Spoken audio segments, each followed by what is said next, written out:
Hey ladies and gentlemen, Richard Kenobi here, and I'm back again for another Powerpuff Girls review. And today we have episode 3 on Monster Island. And as the title implies, Monster Island from the original series is back.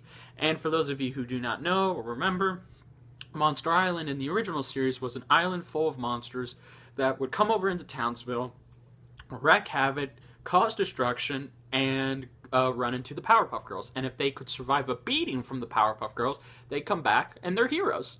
So yes, now this episode starts off where the girls are, well, being girls, and this proves that they are teenagers, or somewhere along those lines, because they're fantasizing about boys, about this boy band, and they're just having crushes, and pretty much just doing girls things, and they're going one by one on what their favorite member is and how describing their personalities, I guess. But Buttercup's is funny because she would go for this guy named Dax, who is of course sort of like her, where he doesn't take no crap or anything, and he has his own pride, I guess. But, of course, the concert is sold out. But, of course, there's a phone contest. Yeah, those.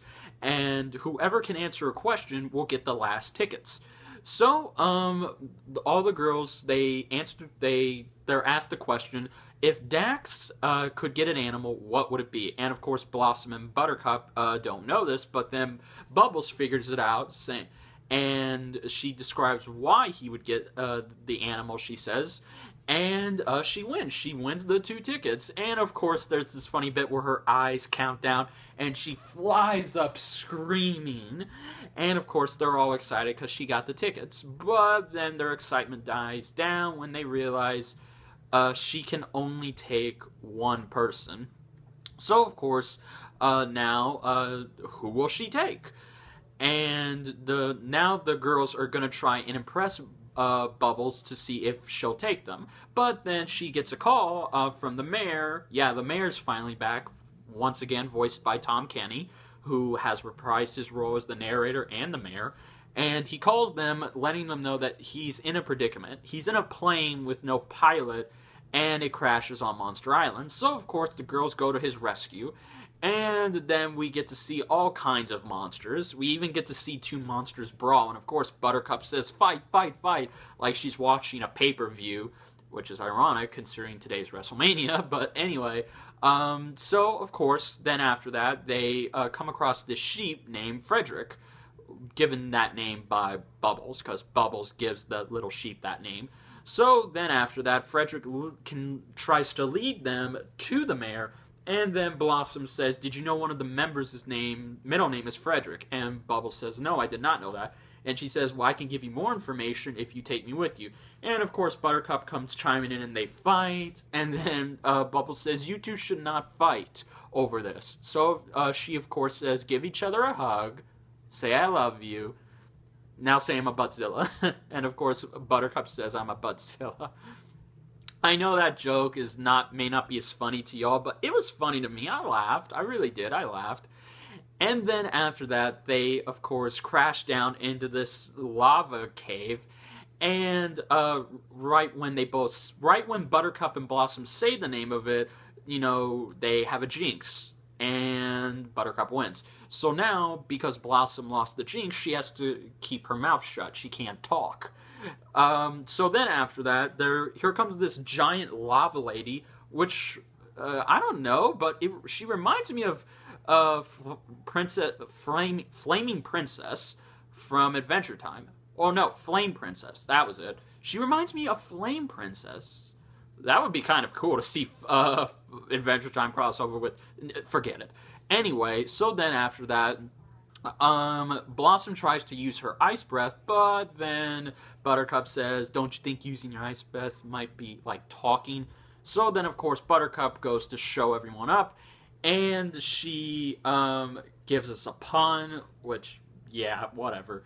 And then she crushes the monster and says Dax would be proud. And all the while, there's these little holograms of the band talking, which apparently they can see them, I guess? I don't know. I don't get it.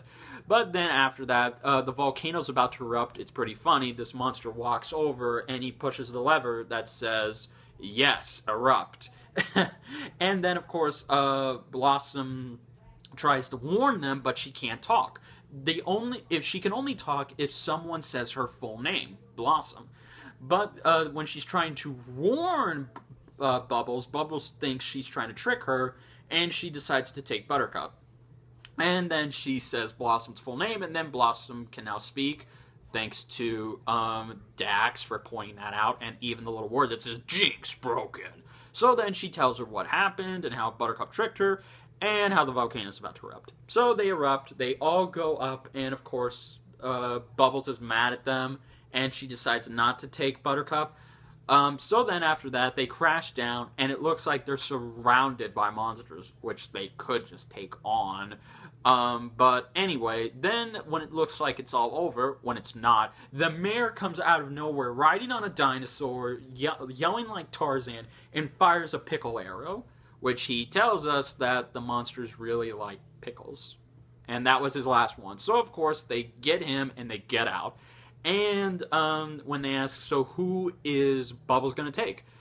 And she decides to take Frederick. And they're enjoying themselves at the concert. Even Bubbles gets a song mentioned. Like, they sing a song inspired by Bubbles. So, yeah, that's where the episode ends. Wow. A lot happened in this episode. This might be my personal favorite episode because, again, it shows the girls. I didn't even mention how finally we actually got to see Buttercup and Blossom in a rap battle. Not an epic rap battle, but that would be cool.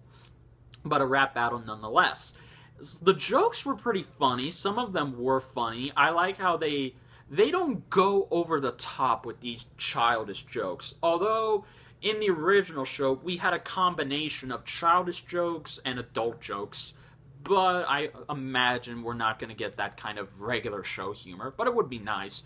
So, again, I like how it shows off the girls' personalities and how they are.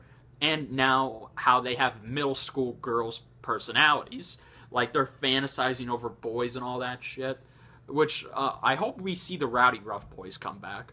But, yeah, other than that, this was really, really good. I liked seeing the return of Monster Island, the mayor. I liked pretty much just everything. And I really gotta say, this episode was just solid. Really solid. Again, better than the first episode. So, yeah, I would give this episode a 8.9 out of 10. It was really, really good. This show is continuing to get better and better. It's just slowly progressing to the point where we last left off.